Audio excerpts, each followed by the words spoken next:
이 수사에 협조하겠다던 김호중 씨가 휴대전화 비밀번호는 또 제출하지 않았다 이런 얘기가 있더라고요. 네, 그렇습니다. 지금 3대 정도의 휴대전화, 아이폰 휴대전화를 확보한 걸로 보여요. 근데 이걸 포렌식을 해야 되는데 비밀번호를 공유하지 않아서 포렌식이 불가한 상태고요.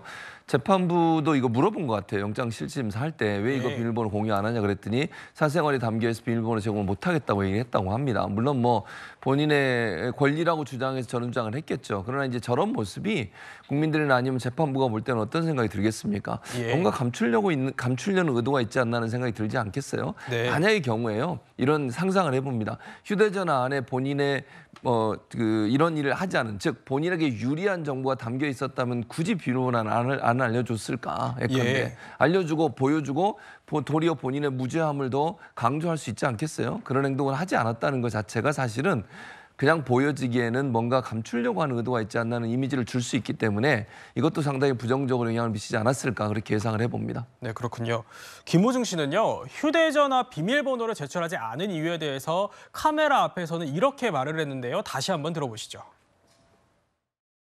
영장심사 때 어떻게 진술하셨나요? 경찰 협조 약속하셨는데 왜 아이폰 비밀번호 함구하시나요? 소주 3병 마셨던 많이 이용준 남아 있으니까요. 성실히 말했습니다. 죄송합니다. 네, 아직 절차들이 많이 남아있다 이런 설명인데 허 변호사님, 휴대전화 비밀번호 제출을 하지 않은 이 부분도 이 구속 결정에 영향을 좀 줬을까요? 저는 굉장히 큰 영향을 미쳤을 가능성이 높다 이렇게 판단을 하고 있습니다. 원래 휴대전화 비밀번호를 제출하는 것은 이 헌법상 진술 거부권의 측면에서 설명을 할 수가 있는데 아무리 피의자라고 하더라도 자신의 방어권을 행사할 수 있는 권리는 있는 것이고 그리고 이 진술 거부권이라고 해서 자신한테 불리한 진술을 강요당하지 않을 권리도 있습니다.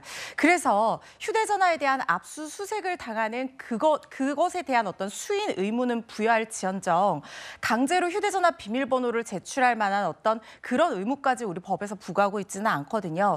그런 취지에서 김호중 씨가 휴대전화 비밀번호를 제출하지 않은 것이 어떤 처벌 대상이 된다라든가 이게 법적인 문제가 되는 상황은 아닐 수 있지만 지금 이 사건 구속영장 심사에서 방점이 찍힌 부분은 도주의 우려가 아니라 증거인멸의 우려입니다.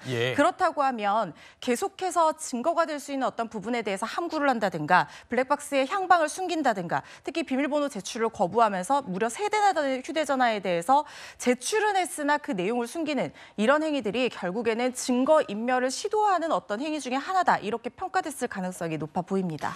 네, 그런데요. 이번 사건의 핵심 중 하나가 김호중 씨가 사고 당시 얼마나 술을 마셨는지일 텐데요. 김수민 평론가님, 여기에 대해서는 좀 말들이 엇갈린다고 하네요. 네, 일단 음주운전 혐의로 처벌을 하기 위해서는 사고 당시, 음주 사고 당시에 혈중 알코올 농도가 어느 정도 됐느냐 이것이 이제 관건이 될 수밖에 없고 그리고 이제 김호중 씨 같은 경우는 사고 이후에 17시간 뒤에 처음 경찰에 출석을 했는데 그 사이에 보면 이제 사고 직후쯤에 모 호텔의 부근의 편의점에 가서 또 술을 더 마시기도 했어요.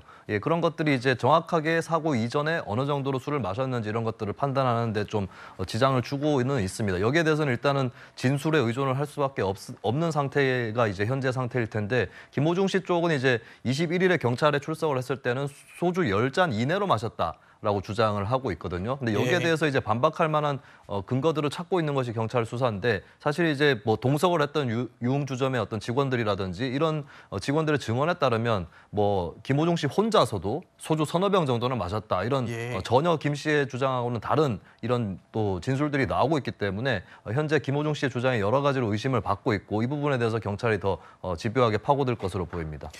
네, 김 씨의 구속은 결정이 됐고 이제는 향후 경찰 수사가 어떻게 진행될지가 관심입니다.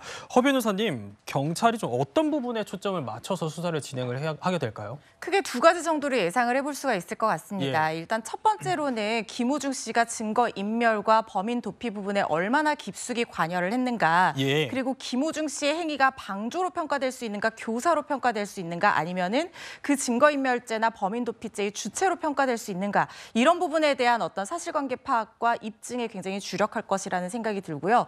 사실 그보다 더 중요한 부분은 음주운전 관련해서 음주량을 특정하는 것에 있어서 이 경찰의 수사력이 집중될 것이라는 생각이 드는데 지금 일단 영장 신청 단계에서는 소명되는 범죄 혐의만 적용이 돼서 일단 음주운전죄는 빠졌습니다. 왜냐하면 음주운전죄라고 하는 것은 결국에는 운전 당시의 혈중 알코올 농도가 0.03% 이상이라는 점이 객관적 증거로 인해서 입증이 돼야지 처벌을 할 수 있는 범죄인데 지금 김우중 씨 같은 경우에는 사고 당시 혈중 알코올 농도 측정이 되지 않은 상황이란 말이죠. 예. 그래서 이 부분은 일단 빠졌지만 나중에 어떤 증거들이나 여러 가지 경찰이 확보하는 어떤 물증들 또는 증언들 이런 것들을 토대로 음주운전죄가 추가될 가능성도 있어 보이지만 이 부분이 처벌로 이어지기는 쉽지 않아 보입니다. 그렇다고 하면 음주와 관련해서 김우중 씨를 처벌할 수 있는 죄는 이번 예. 영장에도 적시된 위험운전 치상죄일 텐데요. 예. 위험운전 치상죄는 실무적으로는 만취 상태 그러니까 0.08% 이상의 혈중 알코올 농도가 있을 때 적용이 되지만 네. 이게 법적으로 어떤 반드시 혈중 알코올 농도가 있어야 된다는 그런 규정이 있는 죄는 아니거든요. 그렇군요. 다만 이 술에 취한 상태에서 정상적 운전이 곤란했다는 점을 입증을 해야 됩니다. 예. 그래서 이제 0.08% 이상이라고 하면 객관적으로 보통 입증이 되니까 그렇게 적용이 되는데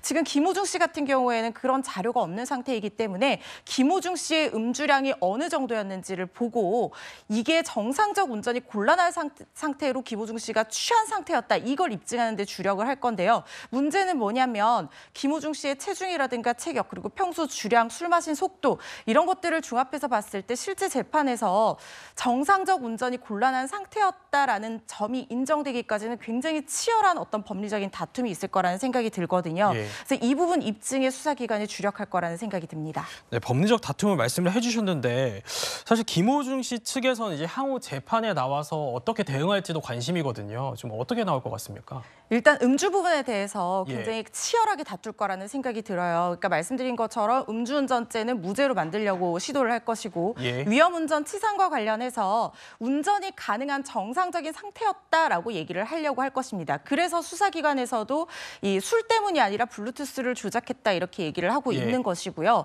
그리고 지금 영장실질심사에서도 평소 걸음걸이가 약간 비틀댄다 이렇게 주장하는 것도 같은 맥락이라고 보시면 될 것 같습니다.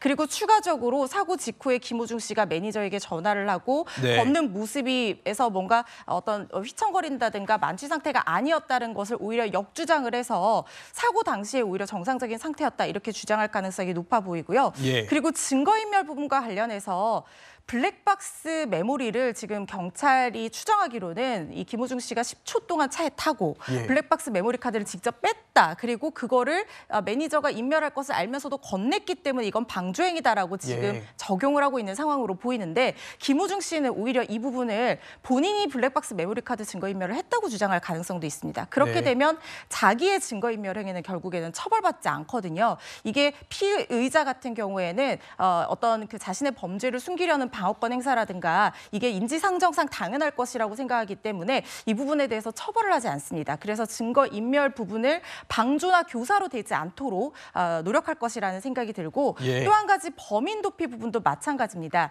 범인 도피 부분에서는 이 허위 자수를 한 부분, 지시한 부분 이런 것들이 교사 또는 방조로 처벌받을 가능성은 있는데요.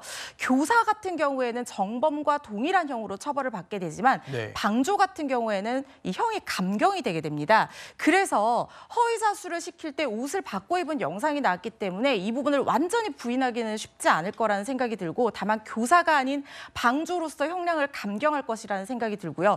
그렇게 되면 김우중 씨는 최종적으로 사고 미조치와 도주치상, 예. 범인 도피, 방조까지만 인정하는 전략을 짤 가능성이 상당히 높아 보입니다. 네, 그렇군요.